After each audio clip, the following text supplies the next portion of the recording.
اگر homo sexuality ہو رہی ہے، میں کہتا ہوں بھائی یہ کام تو گدھا بھی نہیں کرتا. آج کل چونکہ یہ قانون پاس ہوا ہے نا، اس لیے میں اس کے خلاف زیادہ چیخ رہا ہوں. یہ کام گدھا بھی نہیں کرتا ہے. کبھی دیکھا گدھے میں میل کو آپس میں ریلیشن کے لیے؟ اچھا نہیں لگ رہا مجھے یہ باتیں کرنا، لیکن یہ ہماری اسمبلیوں میں قانون پاس ہو گیا. یہ جو کام گدھے گھوڑے کتے بلے نہیں کر رہے، وہ کام اسمبلیوں میں اس کو قانونی حق دیا جا رہا ہے.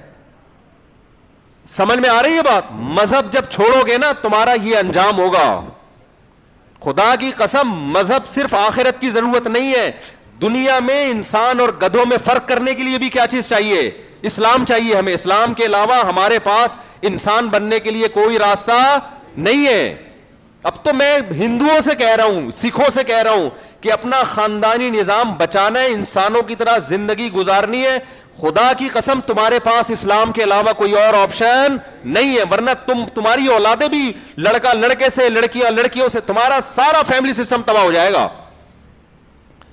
جانوروں میں ہمیں دو قسم کے جانور ملتے ہیں، ایک جوڑے بنا کے رہتے ہیں اور ایک بغیر نکاح کے رہتے ہیں.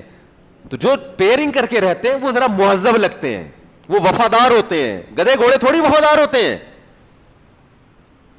آپ گدھے سے پوچھیں تیری کتنی اولاد ہے، اس کو پتا ہوگا.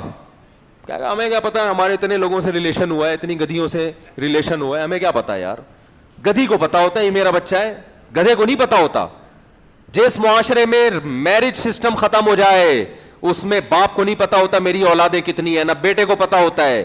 جس معاشرے میں نکاح کا رواج ہوتا ہے وہاں سوسائٹی مضبوط ہوتی ہے. صرف باپ کا نہیں، چچا کا بھی پتا ہوتا ہے، تایا کا بھی پتا ہوتا ہے، بھابھی کا پتا ہے، نند کا پتا ہے، جٹھانی کا پتا ہے، خالہ کا پتا ہے، پھپھی کا پتا ہے، بھتیجوں کا پتا ہے، بھانجیوں کا پتا ہے.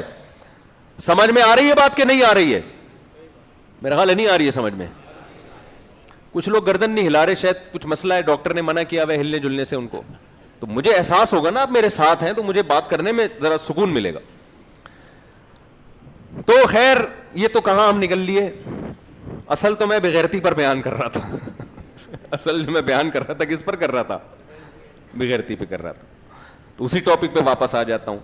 تو میں یہ عرض کر رہا تھا کہ دنیا میں کچھ لوگ ایسے ہیں جو کلچر کو فوکس کرتے ہیں، اپنی پرمپرا کو دیکھتے ہیں، اپنی روایات کو دیکھتے ہیں. وہ روایات چاہے بے غیرتی پر مبنی ہوں، بے حیائی پر مبنی ہوں، اس سے سوسائٹی کی ایسی کی تیسی ہو رہی ہو، لیکن اپنی کھوپڑی کا وہ استعمال نہیں کرتے. یہ وہ لوگ ہیں جو ہم لوگ ہیں، جو مذہبی، جو غلط مذہبوں کو فالو کرتے ہیں. ہندو کیوں ہے؟ اس کے ابا ہندو تھے، اماں ہندو تھیں. یہی چل رہا ہے نا. گائے کا گوشت کیوں نہیں کھا رہے بھائی ہمارے پنڈت جی نے منع کیا ہے. او بھائی پنڈت جی کیوں نہیں کھا رہے گائے کا گوشت؟ جی ہمارا مذہب یہ کہتا ہے. بھائی تمہارا مذہب یہ کیوں کہہ رہا ہے؟ یہ تو ساری مخلوق، آپ خدا کو بھگوان کہتے ہیں تو ہم بھگوان ہی فرض کر لیتے ہیں. بھگوان نے ساری مخلوق کس کے لیے بنائی ہے؟ گائے ہماری خدمت کے لیے بنی ہے، ہم گائے کی خدمت کے لیے تھوڑی بنے. لیکن جی عقل استعمال نہیں کرنی. ایسے لوگوں کو قرآن بار بار کیا کہتا ہے؟ افلا تعقلون، تم عقل سے کام کیوں نہیں لیتے؟ ان فی ذلک لآیات لأولی الالباب، اس میں نشانیاں ہیں عقل مندوں کے لیے.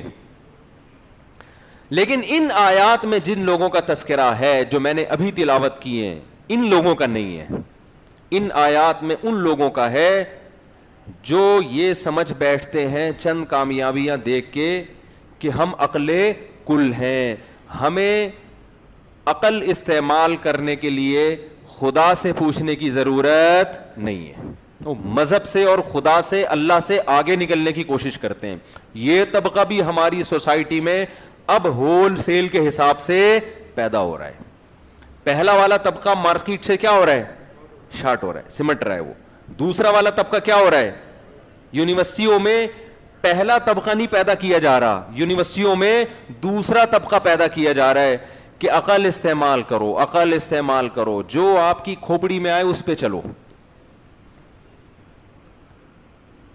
تو خوب سمجھ لیں، انسانی عقل ایک طاقت ہے، قوت ہے جو انسان کو گائیڈ کرتی ہے. اللہ نے انسان کو کوئی طاقت اور کوئی قوت ایسی نہیں دی ہے جو لامحدود ہو، جو ہر چیز کا فیصلہ کر سکے. یہ ممکن نہیں ہے.